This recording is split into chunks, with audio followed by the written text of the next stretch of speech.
spoke here at the UN, I drew a red line.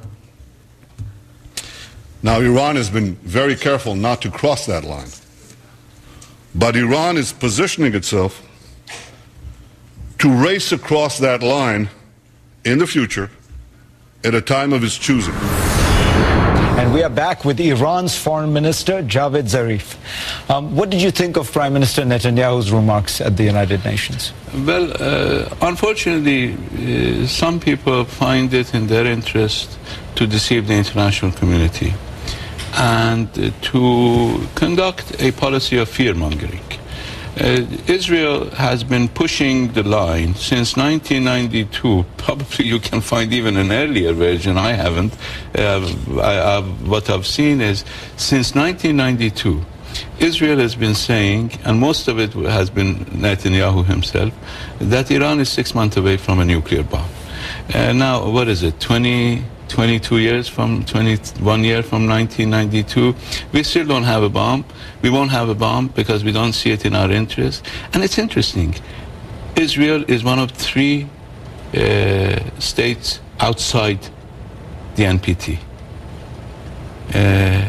Israel has a clandestine nuclear weapons program.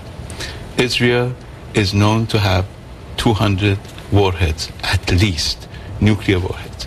And it is interesting that that regime has the audacity to go around in the international community and introduce a member of the NPT who has been in full compliance with its NPT obligations of being a nuclear threat. Everybody knows that Israel is the nuclear threat. Its arsenal, its nuclear arsenal, is a major security threat to the region and to the world.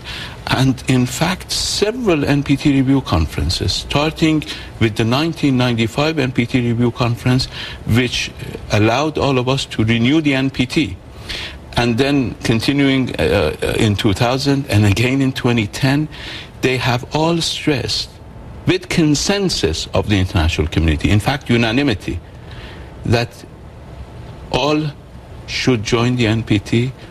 All non-nuclear weapon states should destroy their stockpiles and should join the NPT as non-nuclear weapon states.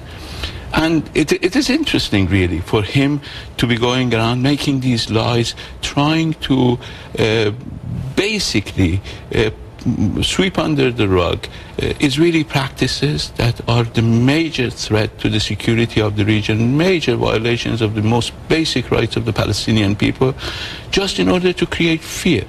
Why is it that he's worried about a deal where the international community can monitor Iran's nuclear program, make sure that it's never weaponized? I'll tell you what. He should welcome it. His argument is, and he quotes from President Rouhani's book, where he says, this was the strategy, he says, Rouhani adopted the last time he was negotiating. And the strategy was, and he's quoting from Rouhani's book, he says, by creating a calm environment by negotiating, we were able to complete the work in Isfahan. Isfahan is a place where there's a major reactor that actually has been a critical stepping stone in the Iranian program. And so Netanyahu says, in other words, he's saying we fooled the world once, now he thinks he can fool it again. No. What President Rouhani said in his book, and I have read and edited that book several times when we were both out of office, is that you cannot pursue a peaceful program when the entire international community has concerns and anxieties about your program. You can, in fact, and this is our argument, you can, in fact, pursue a peaceful program only with the cooperation of the international community, only through transparency. This is exactly the opposite of what Netanyahu is trying to portray to the world. He's been lying, he continues to lie, he's been, in fact, investing in creating fear and anxiety in order to pursue ulterior motives. What did you think of President Obama's statement with Prime Minister Netanyahu in Washington? Well, I believe political leaders have to exercise leadership. I was rather disappointed that President Obama used language that was insulting to the Iranian people. I believe President Obama should in fact stick to his declared intention to deal with Iran on the basis of mutual respect. That's what he said in his letter to the president. That's what he said in his address to the General Assembly. You do not deal with another state with mutual respect by threatening them, by trying to intimidate them, particularly when you know that that is not useful, that is not of any utility.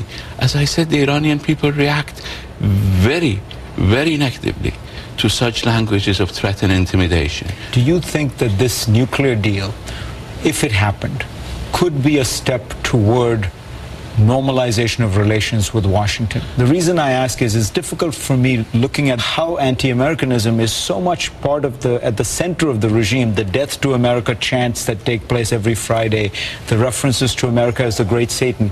Do you want to come to terms with the country that you call the great Satan? What I want to say is that we have a bad history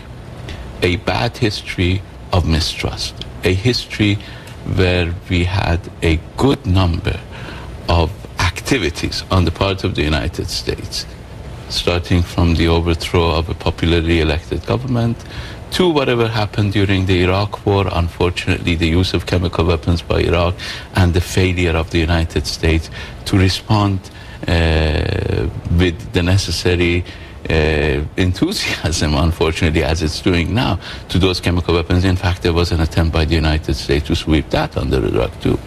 So there's a lot of cause for concern on the Iranian side, and there may be cause for concern on the American side. So we have to move in a serious way to deal with those concerns. But the most important and immediate problem that we need to face right now is the nuclear issue. Javed Zarif, thank you so much for joining us. Thank you, Farid.